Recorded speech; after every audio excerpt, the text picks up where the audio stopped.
So my people, what is really happening right now is that the whole conversation about Nnamdi Kanu's court release has taken a serious new turn.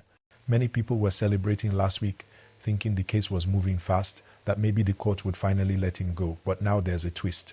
The federal government came back strong, saying that some of Kanu's past words and actions were not just ordinary talk, that they were real threats to the unity of Nigeria. Because of that, the court decided that the case will not just end quickly. Instead, it will continue, and that has slowed down the whole release momentum. Please, before we go deeper, make sure you like this video and subscribe so you don't miss any update as this story develops. Now, let's talk about what is really going on behind the scenes. From the look of things, the government wants to prove that what Kanu did was not just about freedom of speech or political activism. They are calling it something more serious. On the other side, many Igbo leaders and supporters are not happy at all. They feel this is another delay tactic, that the man has been in detention for too long and that keeping him there will not bring peace. They are calling on the government to release him and start a real dialogue instead of courtroom battles. But the court is not just taking sides. They want proper evidence, proper health checks, and proper procedures.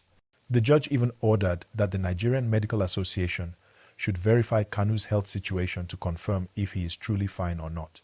That alone caused another round of waiting, because until that report is ready, the court won't move forward fast. This is why many people are saying the momentum for his release has gone down again. Guys, as we're talking about this, please don't forget, like this video and subscribe now, because what I'm about to tell you next will really make you understand the full picture of this whole matter. You see, there are two groups reacting differently. Some Igbo leaders, elders, and lawmakers are saying, let's talk with the president, let's find a peaceful and political solution. They are tired of seeing their people suffer because of sit-at-home orders and protests. They just want peace. But some other strong supporters of Kanu are saying, no more begging. We should not be pleading with anyone. He should be released unconditionally. This disagreement between the moderate group and the more radical group is one big reason why the situation keeps getting complicated. Meanwhile, social media has been on fire. Some people are celebrating small updates as if it means Kanu will be free tomorrow, while others are spreading rumors that the court has already thrown away the case. But the truth is, as of now, nothing has been concluded. The case is still ongoing. And this is why I keep telling people, when you see something online, always double check before you believe it. Many of the viral videos and posts are just emotional reactions, not confirmed news. Now, let's be honest, this whole situation has created real tension in the Southeast. Families are tired, businesses are suffering, and young people are feeling frustrated. They believe their voices are not being heard, and that is what makes this Kanu matter emotional. But we all have to be careful not to turn emotions into actions that can cause harm. Peaceful talk, lawful protest, and proper dialogue will always bring better results than violence. And please, if you are watching, take a second and click the like button, subscribe, and also share this video so that more people can understand what is really happening, not just what they see on random blogs. Now, the federal government's move to call Kanu's words deliberate threats means that the whole trial is entering a serious phase. Once the government frames the issue as national security, the court can't just dismiss it easily.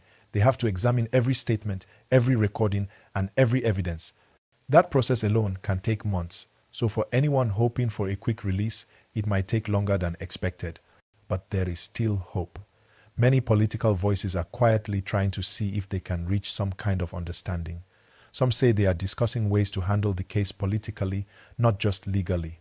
Others think the court should finish its job so that nobody will say justice was rushed. As all these are going on, IPOB leaders are still issuing statements, sometimes warning Igbo politicians not to act like they are begging the government. They want everyone to stand firm and demand Kanu's freedom with boldness. But you see, that kind of approach can make it harder for both sides to find common ground. And that's where the story gets even more interesting. Because while some people are shouting online, others are quietly working behind the scenes. You have elders, business people, traditional rulers, even church leaders, all trying to calm things down. They know that if this case explodes again, the tension could rise across the region. Let's pause a bit if you are still here listening. It means you're enjoying this gist. So please, like the video right now and subscribe, because this matter is getting deep and you don't want to miss the next update. Now, let's look at what could happen next. There are three likely outcomes. First, the court might go ahead with a full trial. That means more witnesses, more documents, and more waiting. Second, depending on what the medical report says, Kanu could be granted some kind of medical relief or temporary arrangement if his health is truly bad. And third, there could be a quiet political negotiation between high-level officials and Igbo leaders that might lead to a softer landing, maybe not full release yet, but a change in how he is held. Any of these could happen, but it will take time. The only thing that's sure now is that the case is not ending this week or next week. It's a long process. Now, one thing people keep getting wrong is thinking that protest alone can make the court release him. Courts don't work that way. Judges make decisions based on law and evidence, not on the number of people shouting outside. Yes, protest can raise awareness, but it can't replace legal steps. And that's why lawyers keep saying, let's do this the right way. Please guys, before I continue, don't forget to click the like button. It really helps this channel grow so we can keep bringing you real updates like this. Okay, let's continue. The truth is, the whole case has also become a test of how Nigeria handles dissent. Can someone express political opinion without facing harsh treatment? Can the government maintain order without silencing voices? These are the deeper questions. And that's why people around the world are watching how Nigeria handles this matter, from human rights groups to international observers. Everyone is watching. And for Kanu's followers, this is also a time to think carefully. They need to focus on peace and unity, not division. Because at the end of the day, no region wins when there is confusion or violence.